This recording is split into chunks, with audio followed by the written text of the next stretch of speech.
अस्सलामुअलैकुम, welcome to GSK design studio और मैं हूं आपका मेंटर जान और आज हम सीखेंगे बैकग्राउंड पे किस तरीके से टेक्स्ट टाइप करते हैं। सबसे पहले हम यहां से टाइप टूल लेंगे और कोई भी टेक्स्ट होगा हमारा हम वो टाइप कर देते हैं। जैसे कि मैंने कुछ टाइप किया है, प्लेस एनीथिंग, ऐसा, ठीक है।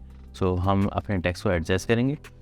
टेक्स्ट को एडजस्ट करने के बाद हम यहाँ इस लेयर, ग्राउंड वाली लेयर को सेलेक्ट करेंगे, आएंगे सेलेक्ट और यहाँ से हम इसको सब्जेक्ट कर देंगे। सब्जेक्ट जैसे ही हम सेलेक्ट करेंगे हमारे एरिया की सिलेक्शन हो जाएगी, जो भी हमारा कैरेक्टर होगा उसकी सिलेक्शन हो जाएगी।